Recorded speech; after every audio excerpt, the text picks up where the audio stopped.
Boss season 7 spy കുട്ടൻ. Actually ഈ പട്ടിയെ വെച്ചിട്ട് കുറേ അധികം കാര്യങ്ങൾ എനിക്ക് പറയണമെന്നുണ്ടായിരുന്നു. കാരണം ഈ പട്ടിയെ കൊണ്ടുവരുന്നതിനോട് അനുബന്ധിച്ചിട്ടുണ്ടായിരുന്ന കുറേയധികം കോൺട്രവേഴ്സി. ഇപ്പം തട്ടമിട്ട പട്ടി എന്നൊക്കെയാണ് പറഞ്ഞിട്ടുണ്ടായിരുന്നത്. അങ്ങനെ കുറേ കാര്യങ്ങൾ ഉണ്ടായിരുന്നു. അവസാനം സ്പൈക്കുട്ടൻ വന്നു. എനിക്കിപ്പോഴും മനസ്സിലായിട്ടില്ല ഈ സ്പൈക്കുട്ടൻ എന്തിനാണ് ബിഗ് ബോസിൽ വന്നതെന്ന്. അപ്പോൾ കഴിഞ്ഞ എപ്പിസോഡ്, അതായത് സാറ്റർഡേ എപ്പിസോഡിൽ മോഹൻലാൽ പറഞ്ഞിട്ടുണ്ടായിരുന്നു സ്പൈക്കുട്ടനെ ഞങ്ങൾ കൊണ്ടുവന്നിട്ടുണ്ട്. പക്ഷേ സ്പൈക്കുട്ടൻ നമ്മുടെ എന്താ പറയുന്നത് ഒരു ഉദ്ഘാടന ചടങ്ങിന് പോയിരിക്കുകയാണ്. അതുകൊണ്ട് ഇന്ന് സ്പൈക്കുട്ടൻ ഉണ്ടാവത്തില്ലെന്നു. അല്ലെങ്കിൽ എല്ലാ സാറ്റർഡേയും സ്പൈക്കുട്ടൻ വരാറുണ്ടോ? എന്തരോ എന്തായാലും സ്പൈക്കുട്ടന് നടന്ന ആ ഉദ്ഘാടനം ഞാൻ നിങ്ങൾക്ക് വേണ്ടി ഇവിടെ ഒന്ന് വെക്കുകയാണ്, കണ്ടു നോക്കും. iPhone 17 നമ്മുടെ പ്രിയപ്പെട്ടവർക്ക് സമ്മാനിക്കാനായിട്ട് ഓ മൈ ഗോഡ്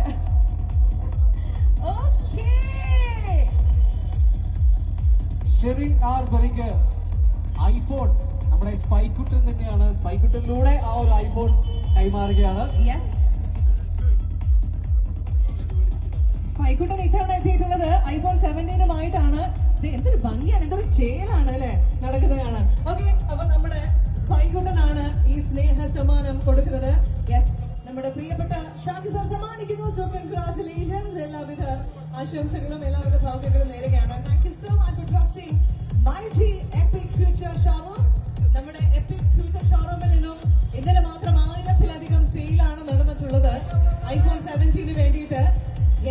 അതിൽ നിന്നും ഒരാള് റെപ്രസെന്റ് ചെയ്തുകൊണ്ടാണ് ഇപ്പൊ നമ്മുടെ കൂടെ വേദി ജോയിൻ ചെയ്തിട്ടുള്ളത്. So congratulations. സൂപ്പർ ഉദ്ഘാടനമാണ്. ഇതിനകത്ത് എനിക്കൊരു സംശയമാണ്, നിങ്ങൾക്ക് അങ്ങനെ ഫീൽ ചെയ്തോ ഇല്ലെന്ന് അറിയത്തില്ല. നമ്മുടെ കുഞ്ചാക്കോ ബോബനെയും മഞ്ജു വാര്യരെയും ഒന്ന് കളിയാക്കിയ പോലെ തോന്നുന്നില്ല? ഉദ്ഘാടനത്തിന് സ്പൈക്കുട്ടൻ വരുന്നത് പിന്നെ സ്പൈക്കുട്ടനെ മാത്രം വെച്ചാൽ പോരെ. അത് പിന്നെ കുഞ്ചാക്കോ ബോബനെയും മഞ്ജു വാര്യരെയും കൊണ്ടുവന്നിട്ട് ഇൻസൾട്ട് ചെയ്തെന്നുള്ളതാണ് സംശയം. ഇൻസൾട്ടായിട്ടാണ് എനിക്ക് ഫീൽ ചെയ്തത്. നിങ്ങൾക്കത് ഫീൽ ചെയ്തോ ഇല്ലെന്ന് എനിക്കറിയത്തില്ല. കണ്ടപ്പോൾ പറയണമെന്ന് തോന്നിയത് കൊണ്ട് മാത്രം ഞാൻ ഈ വിഷയം എടുത്തതാണ്. ആക്ച്വലി റോബോട്ടാണ് അത്, മാൻ മെയ്ഡ് റോബോട്ട്. അതിൻ്റെ ആരാണോ അത് ബിൽഡ് ചെയ്തത് അവരെയാണ് ശരിക്കും പറഞ്ഞാൽ ആദരിക്കേണ്ടത്. കാരണം ഇങ്ങനൊരു സംഭവം ഉണ്ടാക്കിയെടുക്കാൻ അത്ര തലയൊന്നും പോരല്ലോ.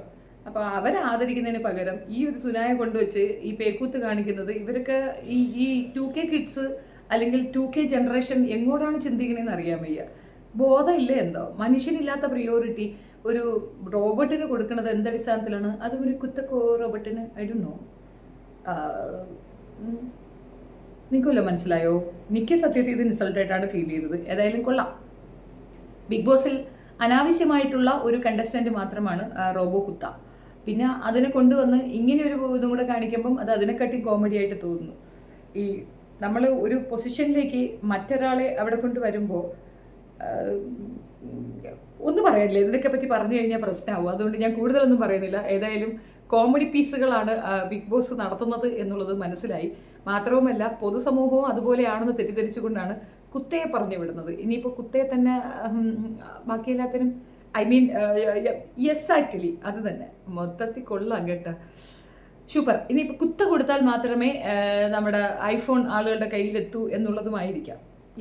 എന്തോ നിങ്ങളുടെ അഭിപ്രായം കമൻറ്റ് രേഖപ്പെടുത്താം. ഞാനിത് കണ്ടതുകൊണ്ട് നിങ്ങൾക്കൊപ്പം ഇവിടുന്ന് ഒന്ന് ഷെയർ ചെയ്തു എന്ന് മാത്രമേ ഉള്ളൂ. നമുക്ക് പ്രത്യേകിച്ച് അഭിപ്രായമൊന്നുമില്ല.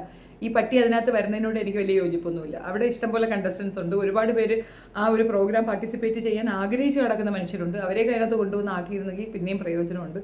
ഇതിനെ എന്തിനാണ് എന്ന് എനിക്ക് ഇതുവരെ മനസ്സിലായിട്ടില്ല. ഇനി അതും പോലെ അതിനെ അത് റോഡിലോട്ട് ഇറങ്ങി നാട്ടുകാരുടെ അടുത്തൊക്കെ പോയി ഉദ്ഘാടന കർമ്മം നിർവഹിക്കുന്നുണ്ടെങ്കിൽ ഒരു സ്ഥാപനം അല്ലേടേ. ഒരു സ്ഥാപനം എന്ന് പറയുമ്പോൾ നിങ്ങളുടെ അന്നമല്ലേ?